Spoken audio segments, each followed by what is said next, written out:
10ই জানুয়ারি রবিবার। জগতে এই প্রথম মানুষ ভগবান, প্রমাণ সমেত। শ্রীজীবন কৃষ্ণ বললেন, কাল দুপুরে ঘুমোচ্ছি, স্বপ্নে একটা দৈববাণী শুনছি। আমার আনন্দ আছে, জীবনে একটা হয়েছে। অর্থ করতে পারিস? না, আমিই বলছি শোন। এর একটা অর্থ, জগতে এ যাবৎ কারোর ভগবানত্ব ফোটেনি। এই প্রথম জগতে মানুষ ভগবান, তার প্রমাণ হলো। এর অপর অর্থ, জীবনে এই ভগবানত্ব ফুটল, সেটা একটা। তাছাড়া আরও অনেক আছে, যেমন সদ্বিদ্যা, অমরত্ব, সর্বশক্তিমানত্ব। হ্যাঁ, যে বলছেন কাল দুপুরে ঘুমাচ্ছি, স্বপ্নে দৈববাণী। আমার আনন্দ আছে, জীবনে একটা কি হয়েছে, জীবনে একটা হয়েছে। এটা কিন্তু একদম ওর কথা, ওর আত্মিক জীবন, তার উত্তরণ। পর পর পর পর সদ্বিদ্যা, অমরত্ব, সর্বশক্তিমানত্ব আরো আছে, সেগুলো এখনো ফোটেনি। বলছেন জীবনে শুধু ফুটেছে, দেখো 60 সালের জানুয়ারি মাস, বলছেন জীবনে শুধু ফুটেছে ভগবানত্ব। এতকাল জগতে কোনো মানুষ ভগবানে পরিবর্তিত হয়নি, ভগবান একটা অ্যাবস্ট্রাক্ট আইডিয়া হয়ে থেকে গিয়েছিল। আমরা মুখে বলেছি মানুষটাই ভগবান, মানুষটাই ভগবান, মহাপুরুষরাও তাই বলেছেন, কিন্তু সেটা প্রমাণ ছিল না। এই প্রথম প্রমাণ সহ ভগবানত্ব ফুটলো। ভগবানত্ব কি? আত্মার মধ্যে জগৎ, অর্থাৎ একটা মানুষ নিজের মাথার মধ্যে সমগ্র জগৎকে ধারণ করে আছে। একটা মানুষ নয়, প্রত্যেকটা মানুষ। এইটে যার মধ্যে ফুটবে প্রথম, তিনি ওই ভগবানত্ব পদটা পেলেন। চেয়ার তো একটাই থাকে, সেই চেয়ারটায় তিনি বসলেন, এবং সেই আলোয় মধ্যমায়, উনি বলতেন না তোদের মধ্যমায়, আমার মাধ্যমে আর কি। তো তার ফলে কি হচ্ছে, তিনি বসে আছেন, আর তার সামনে যে অসংখ্য অগণিত মানুষ, তারাও কিন্তু ওই আত্মার মধ্যে জগৎ ধারণা করতে পারছে, ফুট কাটছে। তাদের তো পরিপূর্ণ যে সাধন, সে তো দেহের সাধন একজনেরই হয়, আর তো কারো হবে না, কিন্তু তাদেরও এগুলো ফুট কাটছে। ভগবানত্ব তারা জানতে পারছে প্রমাণ সহ। এই অবধি হয়েছে, কিন্তু এরপর সদ্বিদ্যা, অমরত্ব, সর্বশক্তিমানত্ব এগুলো হয়নি। সর্বশক্তিমানত্ব পরে উনি কেটে দিয়েছেন, বলছেন সর্বব্যাপিত্ব, সর্বশক্তিমানত্ব আর নেই। সদ্বিদ্যা মানে পরম ব্রহ্মত্ব, এটা কিন্তু উনি বলছেন এখনো বাকি আছে, এখনো বাকি আছে। 60 সালে বলছেন। অমরত্ব তো ছেড়েই দিলাম, অমরত্ব তো কোনো একটি দেহের অমর হওয়ার ব্যাপারটা থাকছে না, সেটা কাটা পড়ে যাচ্ছে। দেহের অমরত্ব কখনোই, ওটা বেশটি, তাই না? একটি দেহ অমর হলো মানে তো বেশটি। যদি বিবর্তনে সমস্ত মানুষের দেহ অমর হয়, সে না হয় একটা কথা হলো, সে একটা কষ্ট কল্পনা। এই কোটি কোটি বছরের ইতিহাসে তা হয়নি, যদি হয় কখনো হবে। আমরা সেই কোটি কোটি বছরের পর তো দেখতে পাবো না, বর্তমানে যা দেখতে পাচ্ছি। একটি দেহের অমরত্ব হয় না, কিন্তু মনুষ্য জাতি যে অমর, সেটা আমরা জানতে পেরেছি। পড়ো। 11ই জানুয়ারি সোমবার। শ্রীজীবন কৃষ্ণের কসমিক বডি থেকে কসমিক ল বিশ্বব্যাপিত্ব। শ্রীরামকৃষ্ণ নরেন্দ্রের প্রতি, যাকে তুমি ব্রহ্ম বলছো তাকে কালী বলছি। মুসলমানেরা যাকে আল্লাহ বলে, খ্রিস্টানরা তাকে গড বলে, তাকেই কালী বলছি। শ্রীজীবন কৃষ্ণ, এখন প্রশ্ন হলো এই, who is the Kali, the gentleman? Sir, Kali কে রে? কালী রেলের কালী? সে বলছে কালী দেহ। শ্রীজীবন কৃষ্ণ, ঠাকুর কেন বলছেন না কসমিক বডি? আর ঠাকুরের কালী কি তবে মন্দিরের ভবতারিণী? আমাদের কালী আমাদের দেহ, ভবতারিণী কসমিক বডি হতে পারে না। প্রমাণ, জগতের সব লোক তো ভবতারিণীকে নেবে না। যিনি হিন্দু তিনি কালী পুজো করতে পারেন, সবাই তো করবে না। তারপর ঠাকুরের ছবি কসমিক বডি হতে পারে কি না? না, কারণ কসমিক বডিকে ধরেই কসমিক ল তৈরি হয়। কসমিক ল মৃত ব্যক্তির ছবি ধরে হয় না। A living man is the cosmic law. আমারই সেলফ ইভলিউশনে একটা প্রিন্সিপাল হলো সেই প্রিন্সিপালটা কি না আমাকে দেখা। এইটাই হলো কসমিক ল। আর কসমিক লটা কি? Fulfilment of one's own requirement of his body. আপনা হতে হয়। এখন আমাকে ঘিরে যে কসমিক লটা আপনা হতে তৈরি হলো, সেই ল কি চ্যালেঞ্জেবল? না বাবা, আমার দেখা চলতেই থাকবে। হ্যাঁ, দেখো কোথা থেকে কোথায় চলে গেলেন। হ্যাঁ, ঠাকুর বলছেন স্বামীজিকে, তুমি যাকে ব্রহ্ম বলছো আমি তাকেই কালী বলছি। মুসলমানরা যাকে আল্লাহ বলছে, খ্রিস্টান যাকে গড বলছে তাকেই কালী বলছি। তাহলে ঠাকুর কাকে কালী বলছেন?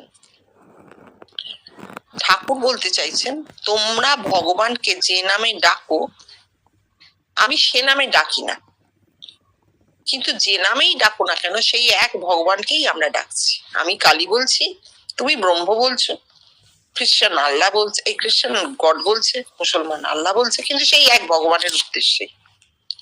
অথচ এই ভগবান কে কেউ জানে না। তিনি কোনো ব্যক্তি, তিনি কোথাও বসে আছেন, কেউ জানে না। একটা কল্পনার সর্বশক্তিমান ঈশ্বর খাড়া করে ডাকা হচ্ছে, এই তো। এটা হচ্ছে সব থেকে বড় থিসিস, একদম থিসিস, মানে যা প্রমাণ হয়নি, লিখিত আকারে আছে। কিন্তু ঠাকুর যখন বলছেন আমি তাকে কালী বলছি, ঠাকুরের কথায় আমরা যা দেখেছি, যা জেনেছি, কালী তিনি নিজেকে বলতেন, তার দেহটিকে কালী বলতেন। ওই যে জানি না মা নবীন ভাস্করের তৈরি কিনা, কিন্তু জানি মা আমার চিন্ময়ী। আমার মা মানে আমার দেহ চিন্ময়ী, চৈতন্যময়, এটা তার হয়েছিল। তাই তিনি জানতেন তার ওই স্থূল দেহটা তার নয়, ওটা কালী হয়ে গেছে, অর্থাৎ চৈতন্যময়ী হয়ে গেছে, কালী দেহ, এটা জানা হলো। কিন্তু জীবনকৃষ্ণ বলছেন বলবার বেলায় ঠাকুর কেন বলছেন না যে কসমিক বডি, কারণ শরীর, কেন সে কথাটা বলছেন না? ঠাকুরের স্থূল দেহ তো কালী হয়ে যায়নি, বা মন্দিরের ভবতারিণীও নন। তাহলে ঠাকুরের এই দেহটি কোন দেহ? যার যেটাকে ঠাকুর বলছেন কালী দেহ, সে মানে মুখে অনেক সময় তিনি এই কথাটা বলে দিয়েছেন যে মা আমার চৈতন্যময় চিন্ময়।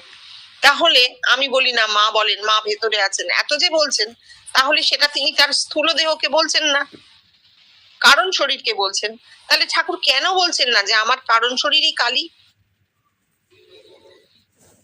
এটা বলা দরকার ছিল না? দরকার ছিল। তাহলে কি হতো, এটা জগৎ জুড়ে লোক নিত যে একটা মানুষের দেহের মধ্যে, স্থূল দেহের মধ্যে কারণ শরীর থাকে। ঠাকুর অন্য জায়গায় বলছেন পেঁয়াজের খোসা ছাড়ানো, একটা একটা করে খোসা ছাড়ানো বলছেন তো, তাহলে এর বেলা বলছেন না কেন?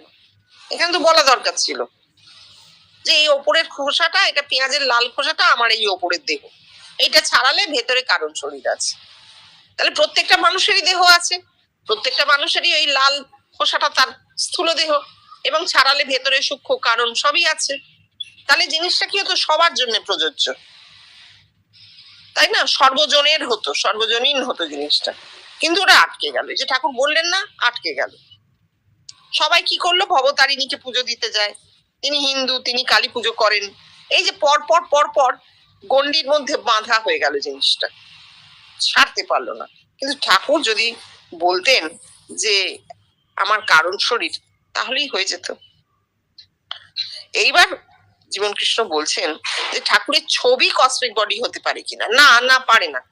জীবন্ত মানুষ হতে হবে, তার একটি স্থূল শরীর তো থাকতে হবে, তবে তো তার ভেতরে সূক্ষ্ম কারণ সব থাকবে। ছবি কখনো কসমিক বডি হতে পারে না। একটা জীবন্ত দেহ, জীবন্ত প্রাণ, সব প্রাণ দেহ দিয়ে কসমিক লটি তৈরি হবে। প্রকৃতিতে যা কিছু সব প্রাণ অবশ্য সবকিছুই, এটা আমরা বুঝতে ভুল করি, কিন্তু আমি এখানে একক হিসেবে বলছি, এটা ইউনিট। এটা মানুষের শরীর একটা ইউনিট, একটা একক, এইতে সব প্রাণ হতে হবে। ছবি কিছু ইউনিট হতে পারে না, সেটি ওইভাবে সব প্রাণ নয়। তার মধ্যে সুপ্ত ভাবে, যেমন পঞ্চভূতে সুপ্ত ভাবে, যেমন এই কাঠের চেয়ারে সুপ্ত হয়ে আছে চৈতন্য, সেরকম ছবিতেও চৈতন্য সুপ্ত হয়ে আছে। কিন্তু সব প্রাণ যদি একটি দেহ হয়, তাহলে তার কসমিক বডি থাকবে, এবং সেই কসমিক বডি থেকে কসমিক ল। বলছেন কসমিক ল মৃত ব্যক্তির ছবি ধরে হয় না, পরিষ্কার বলছেন, না হয় না। Living man is the cosmic law. জীবন্ত মানুষই কসমিক ল, মানে ধর্ম। একজন সপ্রাণ মানুষই ধর্ম। এইবার নিজের কথাটা বলছেন যে আমার সেলফ ইভলিউশনের প্রিন্সিপাল হলো, অর্থাৎ বেষ্টি। ওনার বেষ্টির সাধন পূর্ণ হলো, তারপর সমষ্টি, তারপর বিশ্বব্যাপিত্ব। বিশ্বব্যাপিত্ব ওনারই সাধন, আর কারণ নয়। ওনার থেকেই জিনিসটা ছড়িয়ে গেছে, জগৎময় হয়ে গেছে, এবং আমরা গুটি কয়েক লোক জানতে পেরেছি, আমাদের জ্ঞানের আওতায় এসেছে জিনিসটা। কিন্তু জিনিসটা হয়েছে সমস্ত জগৎ জুড়ে, জগতের সমস্ত মানুষের মাথার সেল চেঞ্জ হয়ে গেছে। কে জানলো না তাতে কিন্তু কিছু এসে যায় না। কারণ এইটা বুঝতে হবে, ভক্তির ধর্ম বাদ গেছে কেন? তার কারণ প্রকৃতিতে আবেগ বলে কোনো বস্তুর স্থান নেই। প্রকৃতিতে যদি মানবিক আবেগের জায়গা থাকতো, তাহলে ঝড় ঝঞ্ঝা ভূকম্প কিছু হতো না। এগুলো হচ্ছে স্বাভাবিক নিয়মে যা ঘটছে, ঘটে যাচ্ছে। স্বাভাবিক নিয়মে যা হবে সেই কথাটাই বলা হয়েছে। এইটা ওনার যে এই যে সর্বজনীনত্ব বা বিশ্বব্যাপিত্ব যেটা হলো, ওনার থেকে শুরু হলো, উনি ওই কেন্দ্রটা, তারপর সেটা ছড়িয়ে গেল সমস্ত জগৎ জুড়ে, এবং জগতের মানুষের মাথার সেল কিন্তু চেঞ্জ হয়ে গেছে। আমরা বাইরে দেখতে পাচ্ছি না, এখনো তা প্রকাশ হওয়ার মতন হয়নি, অবস্থায় আসেনি। আরো বিবর্তন, আরো দিন যাবে, আরো ম্যাচিওর্ড হবে, প্রকাশ পাবে। এই কসমিক ল যেটা বলছেন, আমি প্রিন্সিপাল হলাম। হ্যাঁ, একটা প্রিন্সিপাল ধরে তবে ল হয়। আগে একটা প্রিন্সিপাল তৈরি হয় যে এটা হতে হবে, ওটা হলে এটা হতে হবে, কোনো একটা প্রিন্সিপাল। এবার প্রিন্সিপাল থেকে ল, সে লটা কি করে হচ্ছে? নিজের শরীরের নিজস্ব প্রয়োজনে যে সিদ্ধি, এইটা যদি কসমিক ল হয়, আমি ওনার কথাটা সরিয়ে দিলাম, উনি পুরোটাই বলেছেন। আমাদের কথায় আসা যাক, জগতের মানুষের কথায় আসা যাক। অর্থাৎ প্রত্যেকটা মানুষের মাথায় যেভাবে ধর্ম ক্রিয়া করবে, মানে ল, ধর্ম মানে প্রাকৃতিক ধর্ম, ধর্ম মানে রিলিজিয়ান নয়, একদম নয়। ধর্ম মানে মানুষটার ধর্ম। মানুষের দুটো ধর্ম থাকে, একটা জৈব ধর্ম আর একটা মাথায় আত্মিক ধর্ম। এই আত্মিক ধর্মটা তার যেমন শরীর বা যেমন তার মাথা, সেইভাবে ক্রিয়া করবে। শরীর আর আমরা নেব না, যার যেমন মাথা সেইভাবে ক্রিয়া করবে, আপনা থেকে ক্রিয়াশীল হবে। আমরা দেখতে পাই পৃথিবীতে কেউ কোনো মানুষ ভীষণ ট্যালেন্টেড, কোনো ছোট জিনিস খুব ভালো বুঝে নেয়, তার মানে ব্রেন পাওয়ার অনেক বেশি। এই ব্রেন পাওয়ার যত বেশি অ্যাক্টিভ হবে, তত বেশি এই আত্মিক ধর্ম বা কসমিক ল যেটা, সেটা জায়গা পাবে, সেটা আরো জায়গা করে নেবে।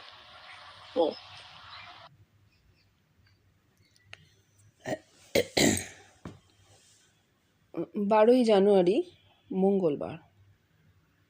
অদ্বৈতবাদীর আপনাকে ভালোবাসা থেকে নিজেতে পরিবর্তিত করে বহুর সৃষ্টি। সন্ধে তখন 6:30। ঘরে শ্রী শ্রী রামকৃষ্ণ কথামৃত পাঠ যথারীতি চলছে। শ্রী জীবনকৃষ্ণ বললেন, তোরা তো প্রায় সকলেই এসে গেছিস। আজ ভোরে ঘুম ভাঙার আগে আমি এই বাণীটি শুনলাম, অহং ব্রহ্মাস্মি। আমার মাথার মধ্যে আমিই যেন এই কথা বললাম। ঘুম ভেঙে উঠে ভাবছি, এ কথা জগতে প্রথম কে বলেছিল? ঋষি। তারপর স্বামীজির ওয়ার্কসখানা খুলে দেখি এক জায়গায় স্বামীজি লিখছেন, if you are not a dualist but are monist, you can still have the personal God. There is one without a second. That one wanted to love himself. Therefore, out of that one he made many. মোটামুটি এটার বাংলা অনুবাদ করলে এই দাঁড়ায়, যদি তুমি দ্বৈতবাদী না হও, অদ্বৈতবাদী হও, তাহলেও তুমি মানুষের রূপে ভগবান লাভ করতে পারো। একই আছে, দুই নেই। সেই এক নিজেকে ভালোবাসতে চাইল, তাই সে বহু হলো। আমার সহস্রারে ওই বাণী, ঋষির মুখেও ওই বাণী, আর স্বামীজির এই কথা, এই তিনের মধ্যে কিছু ফারাক আছে, বলতে পারিস?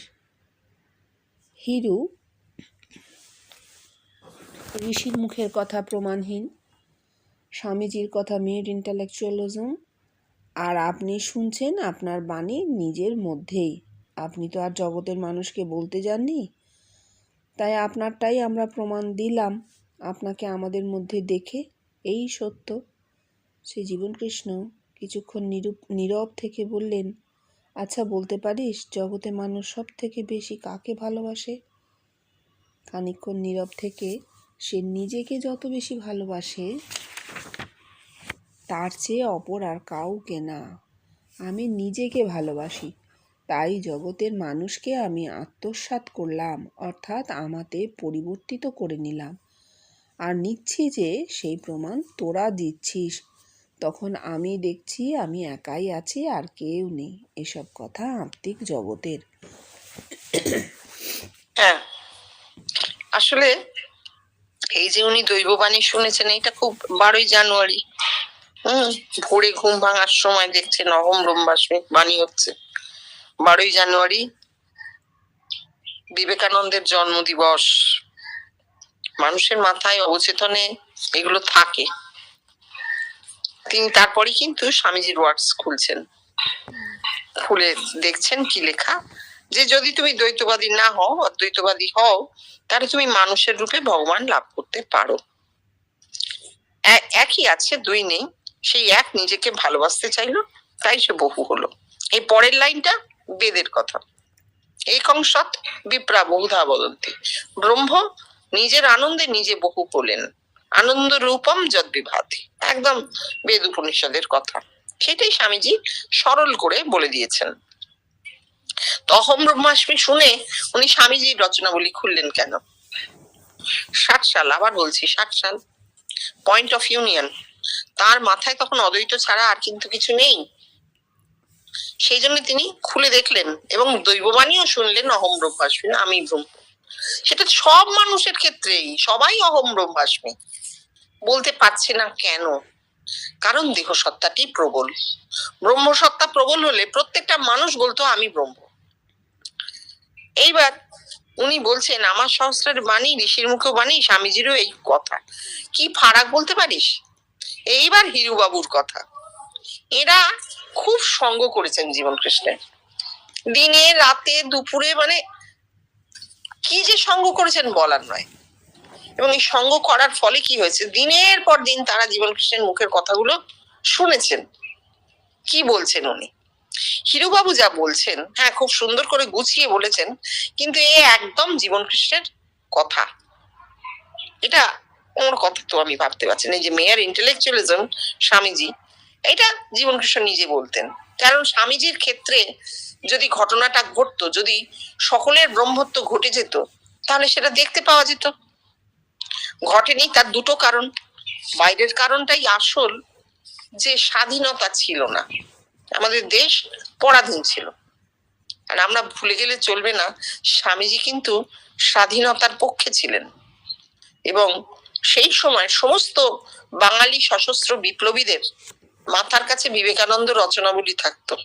তারা স্বামীজির বই পড়ে প্রথম দেশপ্রেমে উদ্বুদ্ধ হয়েছিলেন। এগুলো ভুলে গেলে আমাদের চলবেই না। তাহলে এই স্বাধীনতাটা যদি তখন আসতো, তাহলে কে বলতে পারে যে স্বামীজির এই পয়েন্ট অফ ইউনিয়ন তখনই ফুটতো না? হয়তো স্বামীজির গেরুয়া পড়তেই হতো না। স্বাধীন দেশ হলে তাকে গেরুয়া হয়তো পড়তেই হতো না, এবং জিনিসটা অন্য খাতে বইতো। কিন্তু তা হয়নি। এই যে বাহ্যিক পরিবেশের যে প্রভাব তাকে আটকে দিয়েছিল, তিনি ভেতরে বুঝছেন কিন্তু বাইরে প্রকাশ করছে না। এর ফলে খুব কম বয়সে দেহটা চলে গেল। এই যে সংঘাত, আত্মিকের সঙ্গে দেহের একটা সংঘাত, দেহটা চলে গেল। এইবার হিরুবাবু যেটা বলছেন, যে ঋষির মুখের কথা প্রমাণহীন, না প্রমাণহীন তো বলা যাবে না, কারণ ঋষির সময়ে আমরা কেউ ছিলাম না। সে সময় কি হয়েছে কি ঘটেছে আমরা জানি না। তারা যা লিখে গেছেন আমরা সেটাই পড়ি, তাই তো? আমরা এখন যদি কেউ বলেন যে জীবন কৃষ্ণ যে ছিলেন প্রমাণ দিন। কি প্রমাণ তুমি আমি দিতে পারি বলো তো? ওই ছবি, ওই ঘর দেখিয়ে আনা, তাই না? আর কি কোনো প্রমাণ আছে? ধরো একটা গোলা লোক এসে আমাকে বললেন, এই যে আপনি বলছেন জীবন কৃষ্ণের কথা, চলুন প্রমাণ দিন। আমার ওসব প্রমাণ নেব না, আপনি আমাকে আত্মিকে প্রমাণ দিন, দেখি কিরকম আমার গায়ে হাত ছোঁয়ান, আমি জীবন কৃষ্ণকে যাতে দেখতে পাই। এই কি সম্ভব? হবে না তো। আর হবে না। তাহলে সাধারণ মানুষও কিন্তু বলবে আপনাদের এই কথাগুলো প্রমাণহীন। সুতরাং ঋষির কথা প্রমাণহীন, এইটা কাটা পড়ছে। যে যুগে যা সত্য তখন প্রমাণিত হয়, সেটা সেই যুগের পক্ষে সত্যই, একেবারে সত্য। নাহলে ঋষি অহম ব্রহ্মাস্মি বলতেন না, হঠাৎ তিনি বলতে যাবেন কেন? আরো এগিয়ে গিয়ে বলছেন অহমস্মি, আমিই আছি, কি করে বলছেন? কিন্তু একটা হতে পারে যে বেষ্টিতে হয়েছে, যেমন মানসুর আল হাল্লাজ, তিনি বলেছিলেন আনাল হক, আমি সত্য। এই আমি সত্য বলার জন্য তাকে তো মৃত্যুদণ্ড টণ্ড দেওয়া হলো। কেন হলো? কেননা এই বেষ্টিতে উপলব্ধিটা হলো আমি সত্য। এইটা যদি আমরা সকলেই সত্য হতো এবং প্রত্যেকটা মানুষের উপলব্ধিতে আসতো, তাহলে তাকে মরতে হতো না। সেই জন্য প্রমাণহীন বলাটা ভুল। হতে পারে বেষ্টি বা হতে পারে সমষ্টি, বেশ কিছু ঋষির এই উপলব্ধি হয়েছিল। এইবার জীবন কৃষ্ণের সময় বলছেন আপনারটাই আমরা প্রমাণ দিলাম, আপনাকে আমাদের মধ্যে দেখি, এই সত্য। আপনি আমাদের মধ্যে ফুটে উঠলেন, আমরা প্রমাণ পেলাম। হিরুবাবু বলছেন না, বলছেন আমরা প্রমাণ দিলাম আপনাকে আমাদের মধ্যে দেখে যে অহম ব্রহ্মাস্মি, আপনার এই কথা সত্য। এ একদম জীবন কৃষ্ণের মুখের কথা, এটা ওনার কথা নয়। জীবন কৃষ্ণ বলেছেন জগৎ আমায় ব্রহ্মত্ব দান করেছে, জগৎ এসে আমায় বলেছে আপনাকে দেখেছি, তাই আমি জেনেছি আমি ব্রহ্মা। আমার অভাবমুখ চৈতন্য বাবা, আমি একদম নিরেট মাথা, আমার মাথায় এগুলো ঢোকে না, আমি জানি না এসব কি কি হচ্ছে, কিছুই জানি না। এত দূর হয়ে গেল, তারপর যখন বলছেন যে মানুষ সবচেয়ে বেশি কাকে ভালোবাসে জানিস, এটা তো সাইকোলজি, এটা একদম সাইকোলজি। মানুষ কাকে বেশি ভালোবাসে? নিজেকে, নিজেকেই বেশি ভালোবাসে, আর কাউকে ভালোবাসে না। এই নিজেকে ভালোবাসার মধ্যে মানুষের একটা ব্যাপার আছে। কেন নিজেকে বেশি ভালোবাসে? মানুষ না এই পৃথিবীতে দেহটা নিয়ে আসে, আবার দেহটা নিয়ে চলে যায়। জীবন একটা জার্নি, একটা যাত্রা, জীবনযাত্রা বলেই তো জীবনযাত্রা, একটা জার্নি, জন্ম থেকে মৃত্যু পর্যন্ত। এইটুকু সময় প্রচুর স্টেশন, গতির মধ্যে আছে সে, প্রচুর স্টেশন, প্রচুর মানুষ উঠছে নামছে, কামড়ায়, দেখা হচ্ছে, চেনা হচ্ছে, আলাপ হচ্ছে, আবার সে নেমে যাচ্ছে। কিন্তু তার যাত্রাটা তার নিজের একক যাত্রা, সে শুরু করেছে, সেই শেষ করবে, এর বাইরে কিন্তু কিছু নেই। সুতরাং নিজেকে ভালোবাসাটা খুব স্বাভাবিক, এই স্বভাবটা সে নিয়েই জন্মায়। নিজের প্রতি তার যে ভালোবাসা, আকর্ষণ, ভালোবাসা মানে আকর্ষণ, এটা সে নিয়েই জন্মায়। তা না হলে জীবনটা তো কাটবে না, এই যাত্রা সম্পূর্ণ হবে না। তো এইবার উনি যেটা বলছেন, যেহেতু ওনার এই একক থেকে সমষ্টি ছাড়িয়ে বিশ্ব জুড়ে ছড়িয়ে গেছে, তাই জন্য ওনার এই ভালোবাসাটা সর্বগ্রাসী হয়ে গেছে। তিনি তো দুজনকে দেখছেন না, তিনি তো একা নিজেকেই দেখছেন।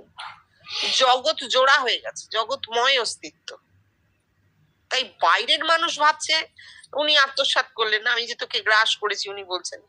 আসলে তা নয়, আসলে সবটাই উনি নিজেকেই দেখছেন, এই আকর্ষণ। উল্টো দিকের মানুষটাকে সেই মানুষ ভাবতেই পারছেন না, দেখছেন নিজেই, বা নিজের দিকে তাকিয়ে দেখছেন জগতের কোনো না কোনো মানুষে তিনি পরিবর্তিত। এটা একটা অদ্ভুত এসোটারিক কন্ডিশন, একদম ওনারই হয়েছিল। এটা কিন্তু আমাদের বেশিই ভাবতে হবে, একদম ওনারই হয়েছিল, আমাদের হয়নি, আমাদের কারোর হবেও না। এইটা একদম অদ্ভুত ব্যাপার, যা ওনার হয়েছে উনি বলেছেন এবং আমরা শুনেছি মাত্র। এখানে আমরা যদি হিরুবাবুর মতন এখন বলি যে এটা ওনার হয়েছিল, না, প্রমাণহীন। আমাদের কাছে কিন্তু কোনো প্রমাণ নেই, আমাদের কাছে কোনো প্রমাণ নেই। আমাদের শরীর অন্য লোকের শরীরে পরিবর্তিত হয়ে যাচ্ছে, বা সামনে যে বসে আছে তার দিকে তাকিয়ে আমি নিজেকেই দেখছি, এই জিনিস এখনো হয়নি। সর্বভূতস্থমাত্মানম সর্বভূতানি চ আত্মনি হয়নি, ওনার একার হয়েছে। তাহলে এটা ওনার বেষ্টি, অনেক ওপরে গিয়ে, তুরীয়তে গিয়ে, কিন্তু ওনার বেষ্টি। এবং এই জিনিসের উনি রেফারেন্স রেখে যাচ্ছেন। পুরীতে হাঁটছেন আর বলছেন যে তোদের আমি একাদশ ভূমি পর্যন্ত দিয়ে গেলাম, মানে বলে গেলাম। উনি তো জানতেন ওনার দিক থেকে কোনো শক্তির খেলা নেই, উনি তো কাউকে কিছু দান করছেন না। সবাই যখন এক, তখন দান কাকে করা যাবে? দিয়ে গেলাম মানে বলে গেলাম, একাদশ ভূমি পর্যন্ত, উপনিষদ পর্যন্ত।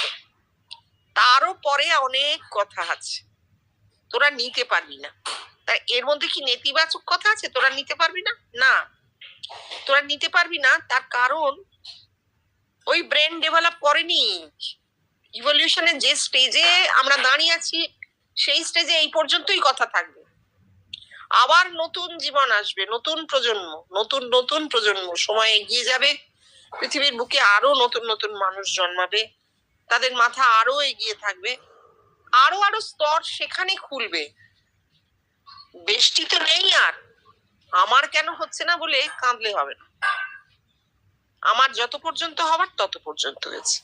আমাদের পরবর্তী প্রজন্ম আবার তাদের খানিক হবে, আবার হবে। এইভাবে বাইরে থেকে বিজ্ঞান খুব চেষ্টা করছে তুরীয়কে ধরতে, মহাব্রহ্মাণ্ডকে ধরতে, নানা রকম অ্যাস্ট্রোফিজিক্স এর কথাবার্তা শুনি। কিন্তু কথা হচ্ছে বাইরে থেকে ধরতে গেলে, ধরতে তো চেষ্টা করবেই মানুষ, কারণ তার এটা স্বভাব যে সে ধরবে। কিন্তু বাইরে থেকে একটা অনন্তের মধ্যে ভেসে বেড়ানো ছাড়া আর কিছু হয় না। এই ভেতরে মাথায় যদি খোলে এক মুহূর্তে খুলবে। সেই ঠাকুরের কথা, 1000 বছরের অন্ধকার ঘর এক মুহূর্তে আলো হয়ে যাবে। কোনো অন্ধকার মাথায় আর থাকবে না, সমস্ত আলোকিত হয়ে যাবে। আমরা জানি, আমাদের এইটুকুই ভালো লাগা থাকবে যে আমরা জানি যে যাই বাইরে দেখি না কেন, যে অশান্তি, যে রাজনৈতিক অর্থনৈতিক একটা অবক্ষয় আমরা দেখতে পাচ্ছি, এই সমস্ত কিছু সরে যাবে একদিন। কেননা মানুষ তার নিজের অধিকারে ওই জায়গায় পৌঁছে যাবে, তার মাথা তাকে পৌঁছে দেবে। প্রকৃতিকে কেউ ঠেকাতে পারে না। এই যে লোকে বলছে ধ্বংস হচ্ছে, চারিদিক ধ্বংস হয়ে যাচ্ছে, এটা একটা ওলটপালট চলছে। এও প্রাকৃতিক, মানুষ তো প্রকৃতির মধ্যে, সে তো প্রকৃতির অংশ। একটা আত্মঘাতী ব্যাপার যেন ঘটছে চারিদিকে, কিন্তু এও পরিবর্তন, এও ঘুরে আবার পাল্টে যাবে। এই অবস্থাও থাকবে না। হয়তো আমরা যে কৃষি জীবনে একদিন ছিলাম, সেই কৃষি জীবনে আবার ফিরে যাব, এমন ওলটপালট হবে। আমরা যাকে ধ্বংস বলি, লয় বলি, তা তো আর কিছু না, তা শুধু পরিবর্তন। একটা অবস্থা থেকে আরেকটা অবস্থায় পরিবর্তিত হয়ে যাওয়া আবার হবে। আমরা কেন পাচ্ছি না বলে দুঃখ না করে আমরা বরঞ্চ ভাবতে পারি যে আগামীতে একটা বিরাট চেঞ্জ আসছে। আমরা সেই ট্রানজিশনটায় দাঁড়িয়ে, সেই যুগ সন্ধির মুখে আমরা দাঁড়িয়ে, যে একটা বিরাট পরিবর্তন আসছে। মানুষের মঙ্গল হবে, জগতের মঙ্গল হবে, মানুষের শুধু না, জগতের মঙ্গল হবে। ঠিক আছে টুকু।